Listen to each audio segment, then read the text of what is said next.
got yoga problems. Ow, I got them. Got them today.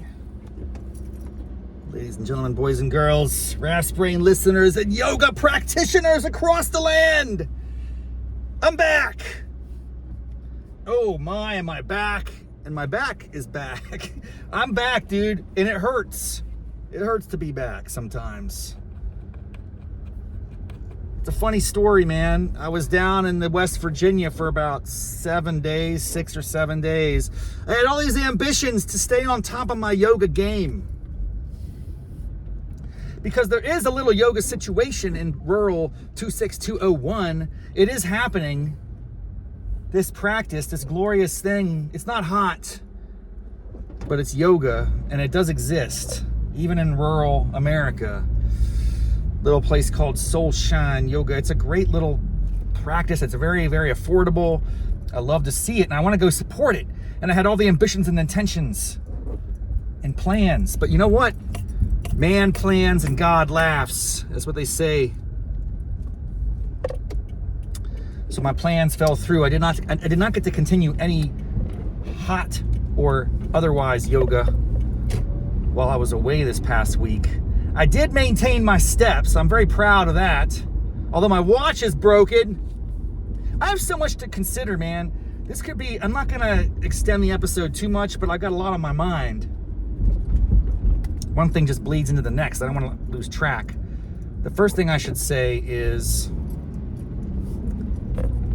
I'm just at the point. How many days did I do? I think last time I did yoga was on a Sunday. Today is Saturday, so it was 6 days. I can sense already, dude, when you backslide, when you don't maintain your practice, it only takes a few days for your body, like a rubber band, to contract. And the next time you do it, it's not easy. No, it's never easy. But, you know, if you do it every other day, you kind of get more used to it. But if you, like me, don't maintain while you're away. But here's the good news. I got through the class pretty smooth, I handled it all right. Actually, I wasn't dominant. Again, if I rate the classes, one of the things I was talking about was rating the class. I should have came right out of the gate. I need to get more structure to these episodes. This is as I'm learning and evolving as I podcast and vlog. Is that the thing? I think I need to get more of a formula to the content. So how would I rate that class on a scale of 1 to 10? It's almost embarrassing to say this because it's so pedestrian, but I might call it a 5. That's like a par for the course. Although it was more like a 4 because it had been, several days since I'd gone, and you feel it. What is the maximum number of days you've gone without doing yoga? Okay, I know in life it might be hundreds of days until you actually do it the first time. I'm talking about for active yoga practitioners.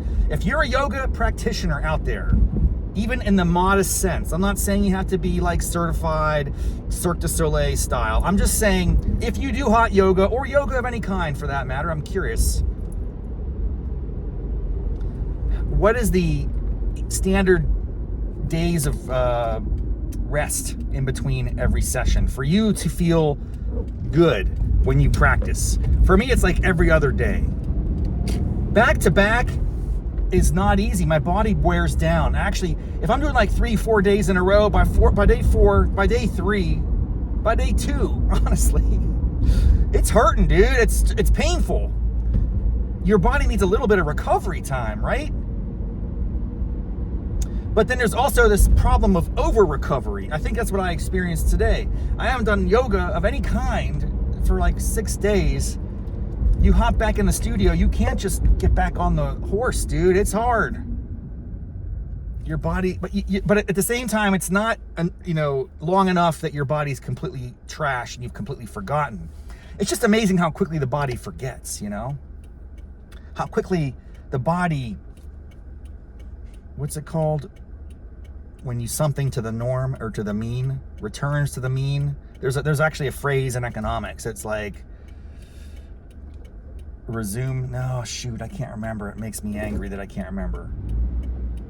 You know what it is. The tens of loyal listeners of this program, half of you are economics majors, and I know that you know. You're like, Raffety, why can't you remember this phrase?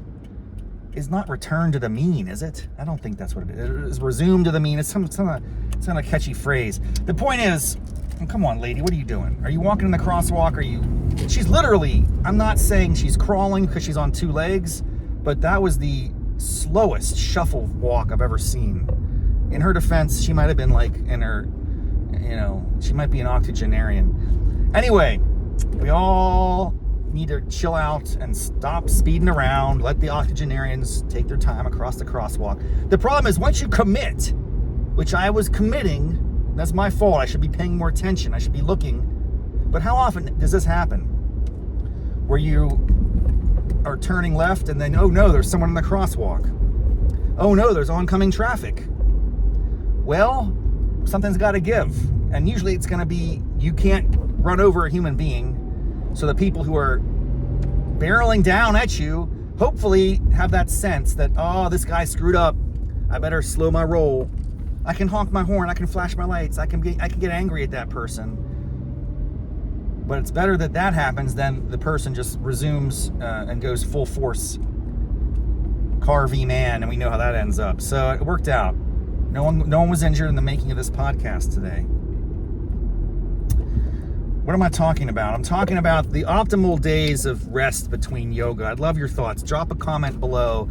For me, it's going to be every other day. That means I need like a 24-hour reset in between. Is that right? No, 24 hours would be one day. I need like a day off. So that's a 48-hour reset. You guys tell me, man. Help me. I will actually take your advice. I need guidance. I know 6 days is too long. It was a struggle today because it'd been a while, but it wasn't horrific. If you sometimes go like 8, 9, 10 days, it's almost like you're starting fresh and you've never done yoga in your life. Like it's like you're that bad. I was not approaching that. I was on the cusp of approaching that. I don't know how to describe exactly the space along the spectrum that I'm referring to. I just hit the curb. That wasn't cool.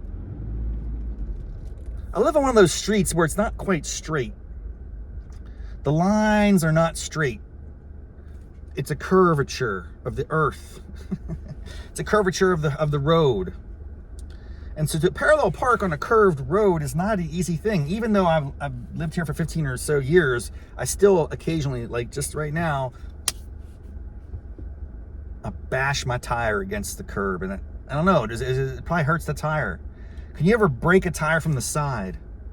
Remember the sidewalls that used to exist on tires? Really thick white sidewalls. Let's bring that back, dude. I want some sidewalls on my tire. Because maybe they're there as a defense mechanism against curvature, like what I just did. Is that a word, curvature? Not curvature, the curvature of the earth. I'm talking about curvature.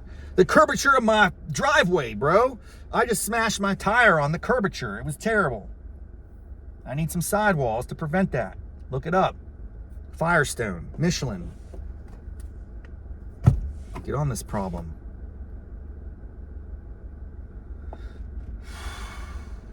Well, I made it. I guess that's something.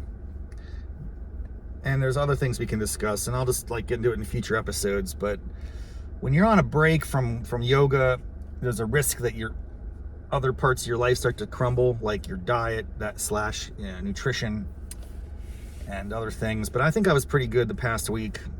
The yoga was faded, unfortunately. But I'm back. I'm back in action. I'm gonna crush. Because that's the only option. Hope you have a wonderful weekend.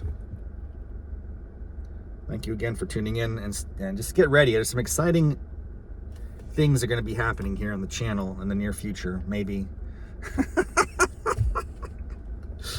We'll see how ambitious I am, but I have ideas, I have thoughts, I have plans, I have strategies. But much like everything, as we bring this episode full circle, as we land this plane, as they say, man plans and God laughs. Lots of things intervened, interceded, and interrupted my ability to maintain yoga practice this past week. It happens. I'm not going to beat myself up over it. These were external factors beyond my control. The key is I didn't give up hope, and I'm back in action, and I'm looking forward to more hot yoga on the horizon and getting back into that routine, locking in, getting back on the weight loss journey that is eternal and perpetual as it is confounding. All right, folks, have a great one. Until next time, namaste, mofos.